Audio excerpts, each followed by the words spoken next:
Here we are guys, and welcome back to the channel. It's me, Bassman. Hello. And joining me today is nobody. Yes, it's just me guys, so welcome along. Okay, very important guys.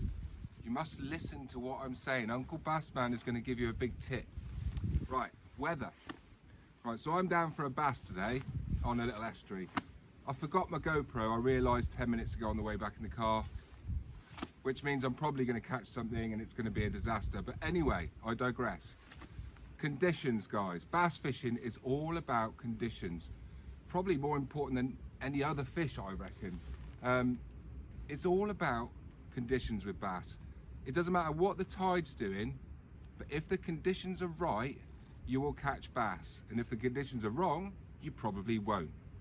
So, bad conditions. Flat calm, high pressure, no surf, sunny. Good conditions, overcast, muggy luggy temperatures, 9 to 13 in the winter. Big southwesterly winds, or southerly or southeasterly. Good conditions for bass, all right? Doesn't matter what the tide, guys. So yes, I've learned over 30 years that you're just wasting your time if you go out in the wrong conditions. You might catch something, but if you're going to go out when it's like, 4 degrees at night going down to 0, you're not going to catch bass, all right? They just do not respond to low temperatures. You might catch a nice flounder or something else, yeah, granted, but bass fishing is all about the mild weather through the winter. They will respond, all right? So sort of high pressure periods, and then you get a nice blow in. That's when you go fishing. Okay, last night, guys.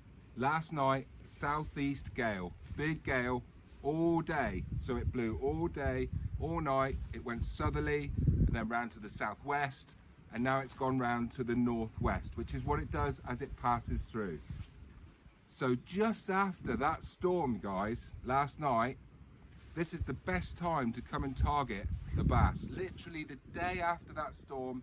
If you can't get out on the storm because it's too dangerous, windy, wet or whatever, try and get out the next day. Even if it's calmed down, the fish will still be around from that storm and they'll still be feeding. So yes, I've learned over the years that you've got to be in the right place at the right time with the right conditions, guys, all right? And this is what a lot of people make the mistake. They go through the motions. Your average angler goes out, what, once a fortnight maybe? And he's stuck to when he can go out because he's got the missus and the kids and everything else. I get that.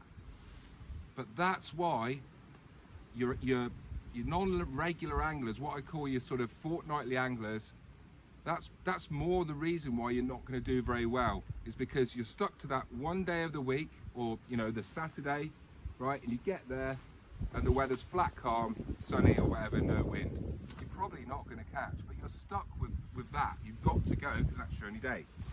So yeah, it's a bit of one of those, you can only do what you can do, guys. And I know most of you work full time, and that's good. But yeah, so I'm here today, and it's a big tide just coming in. The weather's gone, it's flattened off, but it's still a strong northwest wind. And I know that there's bass going to be in here. It's just a shame I forgot my GoPro. There's sod's law, something's going to happen. But anyway, yeah. So welcome along, guys. That's just like the best advice I can give you today is about conditions. Look at the conditions. Think about the conditions. Think about when that storm's coming, and think about when it's going. And try and plan to get out just after that storm. And I guarantee you will have a much better chance than your usual fishing. So yes, welcome along, guys. What can I say? It's Monday, it's windy, I'm gonna catch a bass. Right guys, this is my favorite way of presenting the bait in the estuary. I'll do it one of two ways, either whole with the lid off or peeled. So I'm gonna show you a really easy way to put your crab out with the lid off, all right? So I've just got a stinger rig there with a circle on the back, which I sell on my website. That's the 2.0 there, Koik. So all you've got to do, guys, is Mr. Crab, look. He's still just alive. Right, now, usually I'd take the lid off and then I'd whip it on. But if you've got a nice crab that's just about to peel, the shell's very soft, So you can actually use that to your advantage and get a tighter whipping on there. When you're whipping that on, you can whip it on really tight and then crush it afterwards. And the bass will know that that's a peeler before it even goes in for a bite. And it's really easy, look. Go in through a back leg, like that, through the flap. There you go, that's it. All right, that is it. So, I'm just gonna whip this on now. Right, that is it.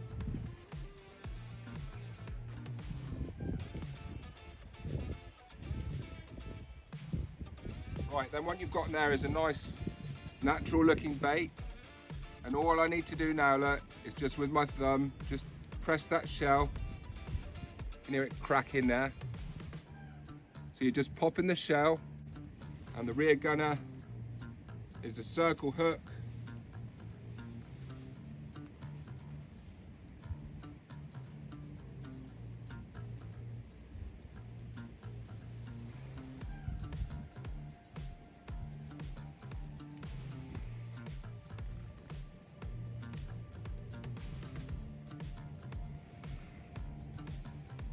There you go, look, and that circle hook is disguised at the back of the legs, so the fish can't really see it.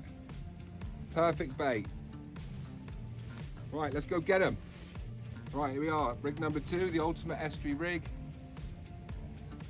I've got it on as a running ledger today instead of a running pat, because of where I'm fishing. So a nice Sakuma on there. Got some nice worm there from Rob's earlier. Sir Rob.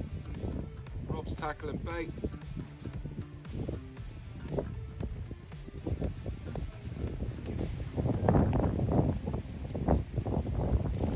There you go, look. And that's probably the second best bait for bass there, look, for catching numbers. Great for schoolies. Right guys, tip number 2. I know for a fact that sometime soon when this seawater comes in, because there's a lot of flood water coming down the systems at the moment. It's been raining all day yesterday, but that will soon balance out and the dreaded shore crabs will be there nipping away at your bait. So there's nothing worse than wasting lugworm, guys, and I am the first to say, as soon as I start getting crabbed off, that's it. I'll bring that rod in and I'll change over to a pop-up. And these rigs have caught me more fish over the years than a lot of other rigs, because the crabs can't get them, guys. You know, when they're popped up, they're up off the bottom in the tide. This is flopped over and the worms like this, you know, in the tide, looking quite natural, and they don't seem to worry about the red floats. You know, I've caught loads of fish in the daylight, loads of fish at night. So yeah, don't be afraid if you're starting to get mugged off with crabs.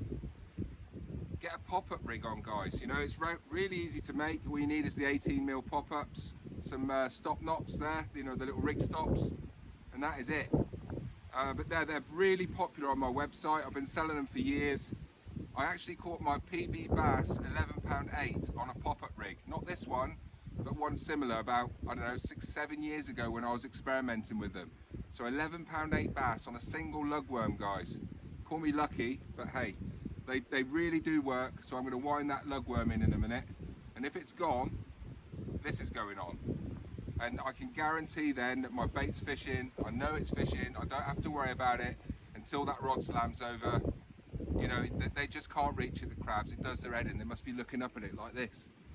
Yeah, so anyway, guys, check out my rig shop if you want to buy these rigs or any others. fishingguidesdevon.co.uk/shop. I've got loads of pop-ups on there with the blades for the flounder. Flounder season's coming up soon, and they're great for bass as well, the flounder rigs. So yes, guys, I'm going to go and check my bait. Yeah, it's a bit of a fail for getting the GoPro, but there we go.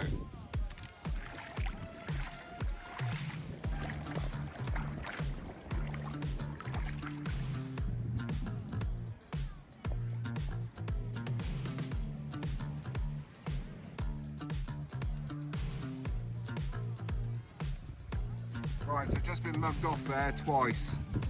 So that is it. No more Mr. Nice Guy. So that is coming off there.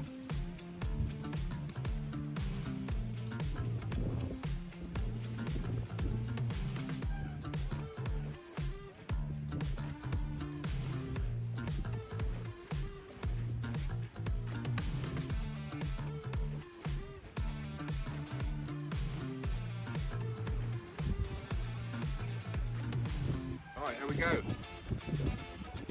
The popper.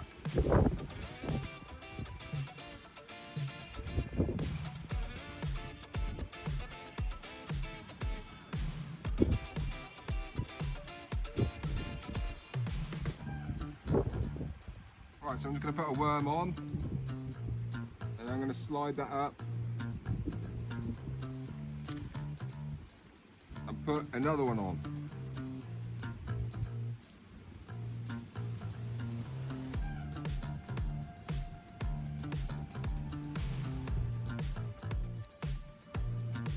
There you go. Pop-up Maximus. Always best to check your pop-up before you actually use it, so make sure it's fit for purpose and it properly pops the bait up.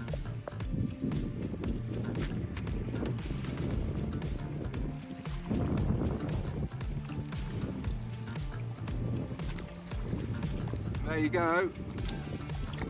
Nicely popped up. The weight's down on the bottom. Obviously it's very shallow here, so out there in a bit deeper water it'll be popped up nicely. Looking pretty natural, the worm, as it gets hit by the tide.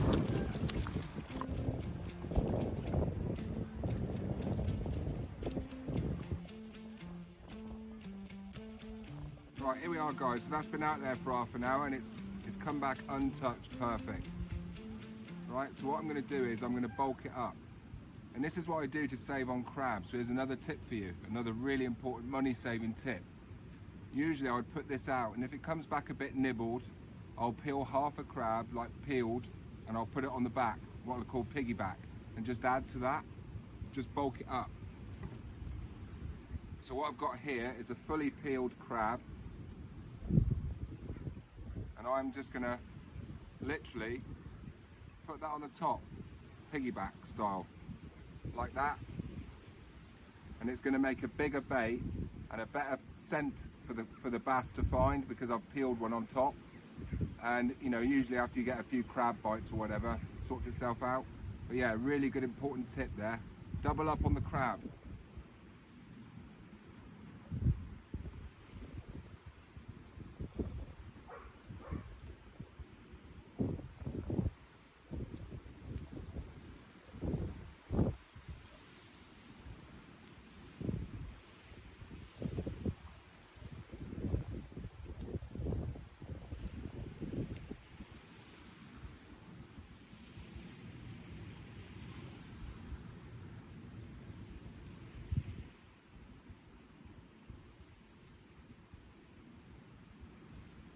So I'm being nice and gentle with that, guys.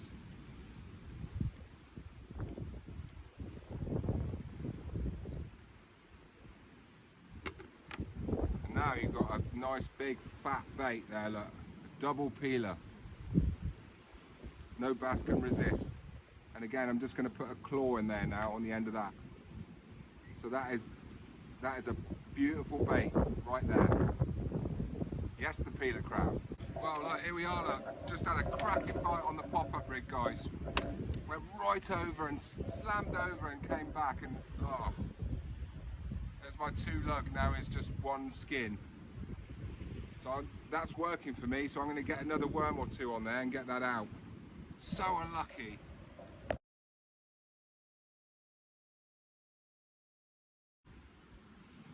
Bit like that. There you go, nice big lug bait going on. Come on, the popper. Here's the problem, too much fresh water in the system. Really chocolate brown.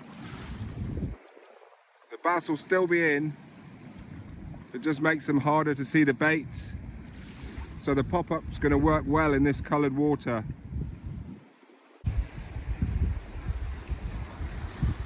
Bite on the crab, and had a bite on the pop-up. Come on.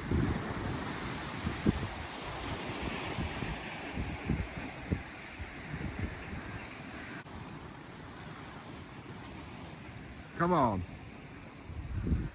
Here we go. Yes. There we go.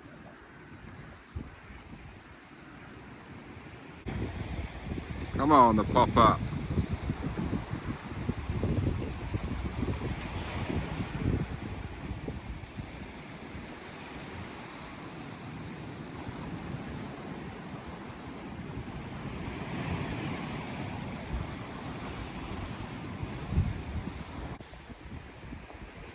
Go on.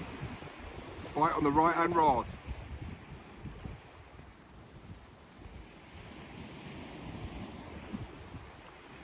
Go on, the whole crab.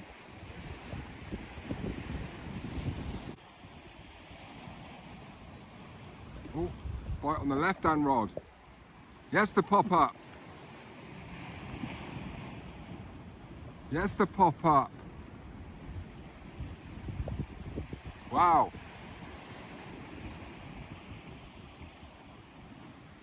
Come on. He's on, he's on, he's got to be on. He's got to be on that pop up.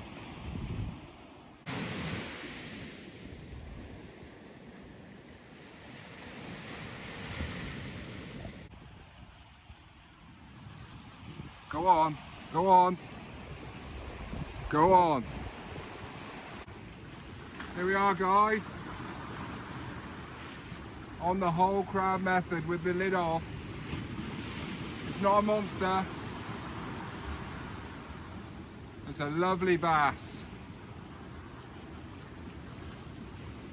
There you go. And that's how you do it. Whole crab. Never mind the legs and all that, just leave it on. That's a proper natural bait. A lovely schoolie. Probably going home for dinner, that one. So yeah, tight lines, guys. Thanks for tuning in. Hope you've enjoyed it. Hope you've enjoyed the lesson. Think about what I said about conditions. Yeah, I've had a few small fish, but this is the best one so far. I've almost caught on the pop-up 3 times. Yes, guys, thanks very much for looking. I'm going to get a bigger bass soon. I guarantee you. There you go. So yeah, check out my rig shop, guys. fishingguidesdevon.co.uk/shop. All the rigs, all the pop-ups, stinger rigs like this.